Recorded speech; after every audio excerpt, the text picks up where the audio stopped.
Welcome to my channel, Veterans Legacy. If you're new here, settle in. Today's story isn't just a story, it's a reminder of what courage really looks like, of what it means to carry the weight of sacrifice long after the battlefield has faded. It's a story meant to move you, to sit with you, to make you feel something. And by the end, I hope you'll understand why you never mistake age for weakness, especially when that age belongs to a United States Marine. The wind swept across the parade grounds like an invisible tide, cool and steady, the kind of breeze that carried memories. The Marine Corps Academy in West Ridge had just finished running a weekend field exercise for its cadets, mostly teenagers and early 20-somethings overflowing with excitement, ego, and dreams stitched into crisp uniforms. Off to the side, on a bench near the walking path, sat Master Gunnery Sergeant Harold Hawk Lawson, retired, decorated, and now well into his 70s. The cadets didn't know his name. Most didn't even know he existed. He lived quietly in a small apartment right outside the academy gates, spending his afternoons watching the young cadets train. To him, it was enough. Enough to see the next generation step up. Enough to let their ambition remind him of the fire he once carried. His hands rested on the handle of a cane, though not because he needed it, he carried it more out of habit than necessity. Decades of discipline had kept his movements sharp, his posture straight. The cane was simply a symbol, not a support. That afternoon, as the sun dipped lower, washing the grounds in gold, 3 cadets veered from the designated path after the training exercise ended. They walked with the swagger that comes when youthful arrogance outweighs experience. Cadet Joel Harris, tall, brash, and constantly searching for ways to prove himself, noticed the old Marine sitting alone. His friends, Dalton and Reese, followed his gaze. "You know," Harris said, a half-smile pulling at his face, "my brother said some old veteran hangs around here pretending he's still in the fight." Dalton laughed. "Probably one of those guys who tells war stories no one asked for." Reese shrugged, curious but cautious. "Come on, let's just head back." But Harris was already walking toward the bench. Master Gunnery Sergeant Lawson didn't react. He could hear them approaching, boots crunching on gravel. He didn't turn, didn't flinch. He simply waited. "Hey old-timer," Harris called out. "You think you're a Marine legend or something?" Lawson turned his head just a little, eyes taking in the young cadet. His gaze was calm, steady, the kind that saw through bravado like glass. "Evening, son," he said quietly. Harris wanted a reaction. He didn't get one. He stepped closer. "You sitting here judging us? Think you could still keep up?" Lawson looked back to the training field. "I'm just watching the future. That's all." Reese murmured, "Harris, let's go." But Harris ignored him. He reached into the cargo pocket of his training vest and pulled out a replica firearm, one used for exercises. Not real, but realistic enough to intimidate. He flicked off the safety cover and pointed it at the old Marine's temple with a grin. Dalton laughed nervously. "Dude." Reese stepped back in shock. "Joel, what are you doing? It's a training prop. Just quit messing around." Harris leaned close, his voice low. "Tell me, old man, you ever freeze? Ever have a gun to your head and just sit there like a coward?"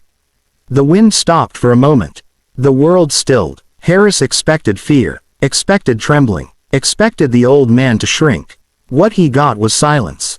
A heavy, unbroken silence. Lawson didn't blink, didn't shift, didn't even seem to acknowledge the weapon at all. When he finally spoke, his voice was calm enough to chill the spine. "Son," he said, "if you ever pointed a real weapon at me, you wouldn't be standing there long enough to regret it." The cadet scoffed. "Is that right?" In one movement, so fast none of them saw it happen, Lawson's cane dropped, his hand snapped up, and the fake gun was twisted from Harris' grip. The cadet stumbled back, stunned, clutching his wrist. Lawson stood. He didn't look 70 anymore.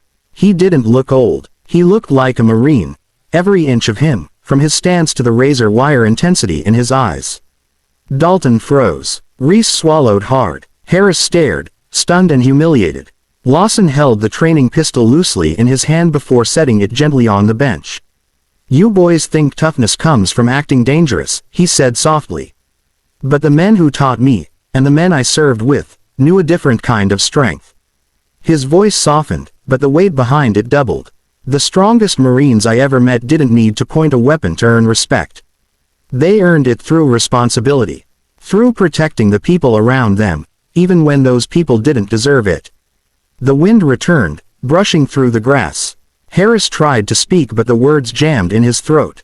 Lawson walked to the edge of the path, staring out at the field. You want to know what it's like having a gun to your head. You want to know what freezing feels like. His eyes narrowed as memories flickered in them. I've watched brothers fall. I've felt the ground shake from explosions so close they stole the sound from the air. Freezing doesn't come from fear. Freezing comes from losing someone because you hesitated for 1 second too long. The cadets stared at him, the weight of his words sinking in. For 40 years, Lawson continued softly, I carried their names. Every day, every sunrise, every night I woke up reaching for men who weren't there anymore. His voice cracked, not with weakness, but with memory. And you stand here, playing soldier. Harris' face burned with shame. Dalton felt sick. Reese's eyes stung. Lawson turned back to them, not angry, not disappointed. Simply sad. You're better than this, he said. Or at least, you're supposed to be. Reese, voice shaky, asked, Sir, why do you still come watch the training? Lawson looked at the sky, thinking. Because every generation of Marines carries the legacy of the last. And I want to believe you boys will carry it well. I want to believe you'll honor those who never came home. He stared directly at Harris. But honor doesn't start with swagger. It starts with humility. A distant bugle echoed across the grounds, calling the cadets back for evening assembly. Lawson picked up his cane and tapped it against the ground once. You can walk away from this, he said. Pretend it never happened, or you can learn from it. Harris' mouth trembled. His voice, when it came, was barely audible. I'm sorry, sir. Lawson held his gaze for a moment, then nodded once. Good. That's the first step. Reese stepped forward. Master Gunnery Sergeant Lawson, sir, would you ever consider speaking to our class? I think they need to hear you. Lawson sighed softly, a small smile touching his face. Maybe one day, but not because of this. He gestured gently toward the training pistol on the bench. If I speak, it'll be because you're ready to listen. The cadet stood frozen as he began walking away, the sunset painting gold across his shoulders. For a moment, the old Marine cast a shadow longer and stronger than any man his age should have carried, like a reminder of who he had once been, and who he still was. Reese spoke first once Lawson had disappeared down the path. We messed up, man. Big time. Dalton nodded slowly. He could have broken your arm without blinking. Harris stared down at the gravel. He didn't, though. No, Reese said quietly. He didn't. Because he's a Marine. The three young men walked back in silence, carrying something heavier than their gear, an understanding. A lesson. A memory that would follow them long after their hair turned gray and their own cadets challenged them one day. The next morning, something unexpected happened. When the cadets lined up outside the barracks, their drill instructor stood at the front with a stern, unreadable expression. Cadets, he barked, you have a visitor. The line stiffened as Master Gunnery Sergeant Lawson stepped forward, crisp dress jacket pressed, medals shining faintly. He didn't look fragile. He didn't look old. He looked like a man carved from the history of the Corps itself. He walked straight toward Harris, Dalton, and Reese. The entire formation held its breath. Lawson stopped in front of the three young men, eyes steady. Then, slowly, quietly, he extended his hand. Harris hesitated for half a second before shaking it firmly. Reese followed. Dalton swallowed hard and did the same. Cadets, Lawson said, voice strong enough to command even the wind. Yesterday I saw a moment that could have gone wrong in too many ways. But today, I'm giving you a chance to make it right. He turned to the formation. Every Marine, past, present, and future, belongs to the same legacy. A legacy paid for in sacrifice. A legacy you do not carry lightly. And someday, the decisions you make, the way you carry yourselves, the way you respect the people around you, will define the Marines who come after you. He paused. And that, he said, is why you never, ever threaten a Marine, because a Marine doesn't live for himself. He lives for the people who stood beside him, and the people who will come after him. The field went silent. For the first time, the cadets didn't see an old man.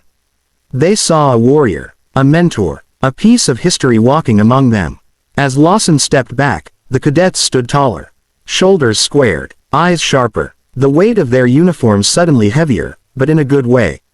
Respect wasn't demanded that morning. It was earned.